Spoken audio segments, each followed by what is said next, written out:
Hey guys, today I just wanted to talk about gear barrels as a form of taking your gear on a trip, um, and why I choose them over, say, a dry pack or just a regular pack with a bunch of dry bags in it just to keep your gear dry. And the first thing I want to touch on is like durability. These barrels are tough as nails, like your gear is super safe in them. You're not worried about it rolling down some rocks and getting a hole in it or sharp objects. You can put sharp objects in this all day long. And the only thing that's going to hurt is your other gear inside. And so they usually come in 30s and 60s, but I have seen them in other sizes. But usually anybody going on canoe trips, it's a 30 or a 60. The 60 lets you bring like everything in the kitchen sink. It's massive. You could probably fit a small child in it if you wanted to, and they'd be super safe going down the rapids. and But the 30 is usually my go-to for food and stuff like that. I like to keep the food and the gear separate barrels so I don't go to bed smelling like food. I don't want to be a bear's breakfast, dinner, lunch, what have you. Um, so the harnesses that I use are level 6 harnesses. There's a lot of different companies out there that make them, but I like these ones. I really like the waist straps on these ones. As you can see, they're really big and really thick, and when you're doing long portages, like a kilometer portage, they are a godsend to have those really big waist straps. And even if you don't use those, like I never use them on small portages, these still do a good job. And it's surprising how much weight they'll take without putting the waist straps on, because I'm like, that's a lot of weight on these straps. Uh, the 30 is nice in that when you put the harness on it, it leaves you a little pouch there that you can stuff stuff into. It's not super safe, it's not tied off, but I'm sure you could use a carabiner and tie it off to it if you wanted to, if you're that worried about it. But a lot of times I just throw like wet socks in there and give it a chance to air out and not stink up my other gear in the barrel. The harnesses also adapt to both sizes. As you can see, it's the same harness on that one and on this one. So it's kind of nice. I actually have another 30 liter, so sometimes I'll do two 30s. Sometimes it's a 60 and a 30, all depends on the length of the trip I'm doing and how much gear I want to bring. Say in winter camping trips and that, the 60 is nice because I can throw like 3 sleeping bags in there and I know I'm going to be nice and toast. Just for an example, I'll show you one of my dry bags, and it won't look that tough compared to the barrels. This is one of my dry bags, which I started out for. Perfectly fine for like flat water canoe trips and stuff like that. Fabrics, or material, whatever it's made of, is like flexible and pretty good as far as getting holes in it. I haven't got any holes in it. I did break the strap on this one, but I just kind of jerry-rigged a piece of string to keep it going.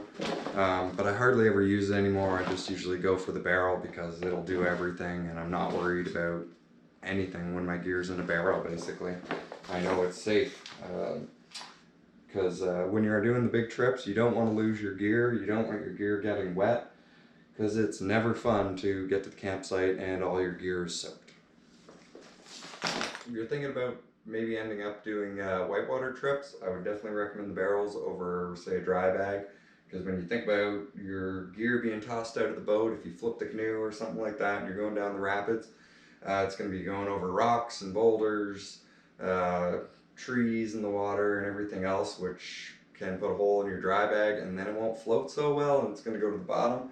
Whereas the barrels, you might hurt the harness a little bit, but your gear's still going to be dry when you get to the site, and you're just going to pull it out and not have to spend an hour drying it by the fire or anything like that. Now when you're shopping around for barrels, I don't know if all barrels are created equal. This one is like super hard to press in, if you can see that, but it does not move much. And this one, I think the walls on it are a little bit thinner. I can flex this one a bit more, get a bit more give out of it. I don't know if that's good or a bad thing, it might just be a different type of plastic, but it is something to consider. I didn't really consider that when I ordered this online, this barrel versus the barrels that I've had for years. if I were to do it again, I'd probably shop around, try and find one of these barrels again. Might be a little bit heavier, but I think tougher, lasts longer in the long run. Totally worth it. And another thing to talk about is a lot of people think they're bear proof. They're not bear proof. A bear can chew through these if it really wants to. If it really wants your bacon or whatever you got inside of it, it will find a way to get into it. But as far as squirrels and other stuff, usually they'll keep them out. But I kind of have a funny story about that.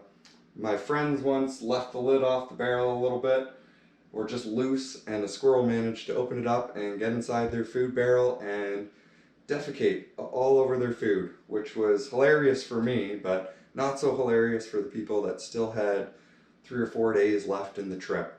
So they ended up tossing a bunch of the food because they were worried about that, and they had to get the angry squirrel out of their barrel. They come with these nice little lids, which double as, say, like a cutting board or just a flat table when you're not using them. And when you're not using them also, you can just leave it on like this. Boom, it's gonna keep your gear dry and you don't need to put this clamp on. When you do, it's pretty simple. Usually I just put my knee on it. You don't always have to do this. Get the ring sort of seated on the 2 grooves. And snap it down. Gonna keep your gear super dry. They do take a little bit of time to work in. They'll be really tough when you first get them, but over time they get a little bit easier to take on and off. If you're doing like flat water trips, you can probably get away with either dry bag or regular pack with dry bags in it, or barrels. But if you're doing whitewater trips, I think the barrels are the only way to go, and most people are going to tell you the same. But it's really up to you. I know you save a bit of weight by going dry bags, or dry pack, sorry. Yeah, as long as whatever you buy gets you out there and it's within your price range, I mean, that's all that matters. Anyways, I hope this was useful information to you guys, and I hope to see you out there.